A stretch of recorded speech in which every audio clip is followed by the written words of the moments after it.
Hey everybody, I'm in downtown Kansas, Wichita, Kansas. We're at the Hugh Gallery of Contemporary Art. We just had our opening reception last night of Vivid Exhibition. And I'm Dana, and I'm here with Christopher Ward of Hugh Gallery. Hey Sean. Good. I just we wanted to take a few minutes and have an art chat about our event last night. But first, I want to talk about Wichita and a little bit about the downtown art scene. I was very surprised by the art community here. So tell me a little bit about what you got going on in downtown.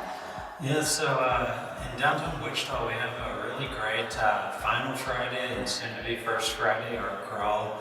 There's, I don't know exact numbers, around 10 to 15 galleries that participate in it, then another 20 to 40 retail, coffee shops, pizza shops, things like that also exhibit artwork. Do you have a website list, or is there like a map that people can kind of Yeah, it's Wichita Downtown Development Corporation has a website that has an interactive map. But another cool thing about Wichita is we have the Q line, which is a free trolley that drops everyone off at different destinations along the art walk. That's really cool.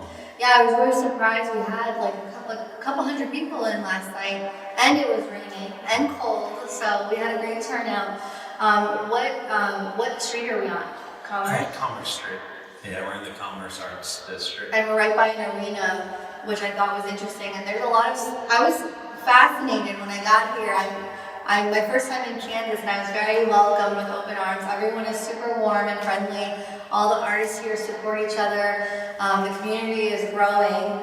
I would think that they have, tell me about a few things that you took me to. We have the art museum that you took me to today. There's the sculpture walk. So can you tell me a little bit of the art things to do here? Yeah, there's the Wichita Art Museum, which is right near downtown Wichita. And then I also took you to the Ulrich Museum of Contemporary Art, which is on Wichita State University's campus. Oh yeah, that was And the sculpture walk at Wichita State University, which is one of the largest in the country. I was surprised, all the bronze sculptures. The university houses, do you know how many sculptures? I know it's well over 100. I don't know insane. an exact number. Yeah, they had the head of the Renoir. They had all these fascinating sculptures on campus. And the campus is right down the street, which was really fun to go to. The art museum here has actually had an opening of Georgia O'Keeffe today that we checked out, which was really cool because it combined her work with even her fashion and what she wore with photography of her, because her photographs were pretty iconic. But let's get back to Vivid Exhibition. Tell me the name of the artist that we showed last night. Alright, so there was Dana's work, and then Lindy Weesey, and then also my work, Sean Christopher Ward. Okay, that's awesome. Tell me what we're seeing. What type of work you're showing last night? Yeah, so it's all smaller scale op art pieces, abstract geometry, whichever movement you want to clarify it as. It's just repetition of design to create movements within your own optics. A lot of people were talking to me when a lot of people loved the work. Everyone had like a memory, or they were just moved by the colors. Like you seem like you're really a colorist in your graphics, but in a painterly way. But tell me about your process, because a lot of people like to see freehand. Like what do you do to create this work? So I had to hire a magician, and he just says a couple words and everything. There you go. No, it's a mixture of technology and tradition. And pretty much I design everything on a computer using Illustrator. These are all vector designs. And after that happens, after I like the design for exactly what it is, I transfer the vector designs to a machine, a die cutter machine, that cuts out gigantic stencils for me. Wow. And I transferred that onto a wood panel, and then I just start going at it with paints, with palette knives, and just really pull the paints or spread the paints, however you want to call it, until the amount of colors and pattern in the paint and texture is exactly what I want it to be. And once it is, I get rid of the stencil, and you get the super crisp geometric pieces that you see in front of me. Do you use a brush at all? No. Okay, No, just a palette knife. knives, yeah. Yeah, And then you use some sometimes. soil as well, because there's or is that like a metallic type of It's paint? just a metallic paint, yeah. And a lot of my newer works, I'm starting to use glitter as well. Yeah, and Sean is, you have a graphic design background, is that correct? So he takes different, he mastered different facets of schooling from paint, like all the facets from painting to graphic design, and you can see it all full circle now. You've been doing this type of work for how many years?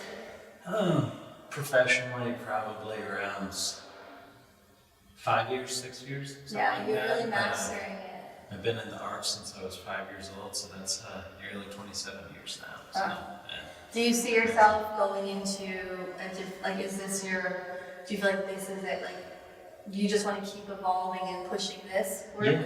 Yeah, 100%. Yeah. This is the direction I want to keep going, and with each year, I typically introduce a new style or a new upgrade to my process, whatever my mind just comes up with, because after doing such a repetitive style, you start seeing little things you want to change, or different ways to make it better, or to give it more dimension. And through the years, I've even added layers of resin to make the designs pop right off the canvas. And you've done sculpture work too. Mm-hmm. Do you think you'd go back to sculpture work? I've considered it. Yeah. It's a lot more meticulous when you add like these designs to something like that. There is one specific piece that I'm working on that it's about 6 feet high by 2 feet wide and about maybe half a foot deep. That it's going to be a very tall, like almost monument piece of all my circles combined throughout the whole thing, but on different layers of acrylic plexiglass. So then there's dimension through it, and then internally lit is what I'm hoping. Yeah. It's going to be Lit from the inside, that'd be cool. Yeah, so. And you have a sculpture in downtown. What's it called? Well, the sculpture's name itself is the Opulent Keeper of Kaleidoscopic Design. I literally chose the longest name humanly possible. Yeah, no, But, I think it's that hashtag that. Yeah, it's in the ICT Pop-Up Park, which was funded by the Knight Foundation. Oh, that's awesome. Yeah, no, I think, and your sculpture work, even though it has a 3D element because of the way you create the graphic design element to your work. Yeah.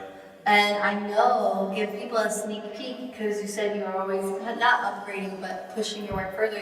You're working on portraits, pop portraits. Yeah, and currently I do a large selection of them to where they're all strict designs, vertical lines, and augmentations of the lines to where they have little elements that pop up to where you really see the person's face from far distances away or from angles. But now I'm trying a new style to where I'm making op art portraits specifically out of different sized dots throughout the canvas, and like they're not the exact same size for every dot. It's not about like the color creating the depth. It's going to actually be the depth created from the varying dot patterns, but their center points are all meticulously measured out. Yeah. So it's hard to explain, but they're pretty fun. Are there current works or artists that influence your work right now? I know things evolve and change all the time. Yeah. But who maybe resonates with you constantly? Yeah, so that would have to be Bridget Riley and Victor Vasarely, which were from the 60s, 70s, and Bridget Riley she still has a body of work all throughout.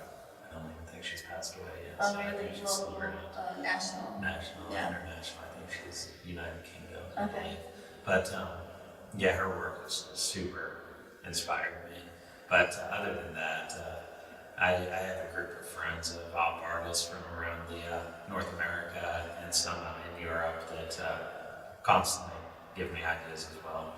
Yeah, it's a fun little tiny group because there's only so many op artists out there. That's true. It's We all not stay a huge connected. movement. Yeah, So exactly. do you try to reach out to a lot of people online? Yeah, Instagram, Facebook, predominantly. So how do you use, as a contemporary artist, how do you utilize social media to your advantage? Maybe there's advice you can give to artists. Yeah, so it's funny. I love online, I love social media and all that. It's the easiest way to reach a platform of millions of people, and it costs nothing. Yeah, So it's just it's really whatever you can make it of it. exactly, Yeah. exactly. And as long as like you're taking professional images of your work and you put it out in a professional layout, people start getting the attention of it. But it also helps when you start reaching out to your clients, to other artists, and all that, because it's all full circle. Like if you're helping out others, they'll help you out, and you'll just see your numbers. Oops. But it takes a lot of dedication. You are a hard worker. He is a very hardworking artist. You don't go to bed until 6 a.m., up the next day. You're dedicated. Yeah. So you have to put in the hours. It doesn't just start overnight success, right? It does not, and to say the least, I enjoy my days off when they happen, but it seems like nearly every day for a minimum of at least 2 to 3 hours I'm working on some project or working on marketing. Yeah. Because like I was telling you before, it's honestly like a 70-30 split. Marketing 70% of the time, working on art 30%, because that's the only way you can get sales Make a business. for like constant, consistent. Cause And it's unique because you're unique. You're unique because you have not only the curation experience, you're an artist, and you're a gallery owner. So how has it been collaborating together, being an artist and being a gallery owner? Interesting. So being a gallery owner is really fun, and curating shows is really fun, but that's a time commitment in itself. Yeah. And running the gallery, it's taken away time from me creating my own artwork. So, I mean, I've made connections, so many connections ever From the just from gallery, owning inside the gallery. Yeah. But It puts you maybe in a door that you may not have been in if you're just an artist. 100%. I agree with that 100%. So yeah, it's created a lot of connections for me that I'm utilizing to this day for my own artwork as well. Yeah. So everyone should open a gallery. Yeah. If you can have no sleep, right? Right, exactly. You need sleep. So, and when you talking about being a gallery owner, we not only are in Wichita, Kansas, you have the gallery, but over the years you've been going and tackling the art world through the art fairs. So I'd love to hear about your process through how you got into the art world and wanted to show, like, why did you say, hey, it matters that I represent my work at art fairs because this is where people look. Yeah, so, man. I mean, this is a local gallery, question, and then yeah. now we have a more of a fair. You're going to the art world, and you're like, why are fairs important to you? Yeah, so I guess it kind of has to start back to when I began the gallery itself, and that's what translated to everything else. And what year was that? That was, 2014, I Okay. believe, maybe 2014. 14. Yeah, 2014 sounds right. We opened the gallery in 2013, but it was about a year of construction. Yeah, this is But, a beautiful space. Yeah, so ever since we opened it, our main goal was to bring national and international artists here to Wichita, Kansas. It's literally in the middle of nowhere, it feels like. But, and that translated into forming all these connections. And one of the artists specifically that I exhibited down here that I just randomly found on the internet. She didn't contact me or anything, but that was Demi King Harriman. She ended up being a PR kind of exhibitor relations person for Superfine Art Fair, and that's what broke me into the door with them. And since then, I've exhibited with them in New York City, Washington D.C., Wynwood in Miami, Miami Beach, Yeah. Miami, and Los Angeles. And the main advantage of doing art fairs is forming all these new connections that you would never create. Kind of like being a gallery owner, right? Exactly. And then that takes it even further. It does, and like in the art fairs themselves, yes, sales are great whenever you can get that, but like connecting with the other artists, having other galleries come in to check out your work. I've had publicists come in and check out the work that when you're doing events like Art Basel and stuff like that, one of the publicists that's flew from San Francisco. Yeah, it's you would just never like, have met otherwise. no, it's just happenstance that we made it to. And that's how we met. Yeah. We met during Art Basel Miami Art Week 2017. So 2 years ago, and then look where we're still collaborating together. Exactly. So I understand the importance of getting out there in the art market, but a lot of artists I feel go underground, or they like to stay, but I really try to push they at least learn or go to the fairs, because I think fairs are really trying to keep, they're still going, they're not going anywhere, and I think they're becoming more and more of a presence because of the curation. Yes, it brings up a lot of controversy, and a lot of, what am I trying to say? I mean, some people don't like to do fairs because fairs cost money, and that's one thing to think about. But like, you just really have to analyze it. And there's a lot of judgment, I guess. I'm trying to say. People judge and they're like, "Oh, that's not art," because there's a shoe or a glove on the floor. So it can be extreme. Yeah. But you have to be able to, shift through the. And it's the same way of doing an exhibition as well. Yeah. And you have people that will voice any opinion they want. It comes with being an artist, and like, if you take it to heart, it might burn a little, but after a while you realize you just really have to do what you want to do, and people are buying your art because you're doing what you want to do, not getting controlled by the masses. So. A couple more questions. Take us through a day in the life of your art studio. All right. What's that like? Yeah, so that's a very fun question. Yeah, because I'm sure it's very different. Yeah, so of course I do artwork at my studio, but I also, me and my buddy DJ there as well, just as a hobby, and like every day starts out with... You DJ, that's awesome. Yeah. Every day starts out with like figuring out what the playlist is going to be, because that really gets the creative juices flowing. That's interesting. Sometimes I actually use the gallery as a studio as well, because all the artists we bring in inspires me, and that helps out immensely. But then once I'm past all the precursors, I actually get into the art, and a lot of the times it's designing stuff on a computer, other times it's weeding out designs on these stencils and things like that, and then the fun part is when I actually get to paint stuff. It's after I've pretty much made 5, 10, 20 stencils, I just paint everything the same time, so then I can keep the color palettes pretty similar so they stay on point with each other. But other than that, once the paintings are done and they're dried, I started creating a new way to present them on the internet, which is a rotation system that allows a video camera to record it from all angles as it's spinning around.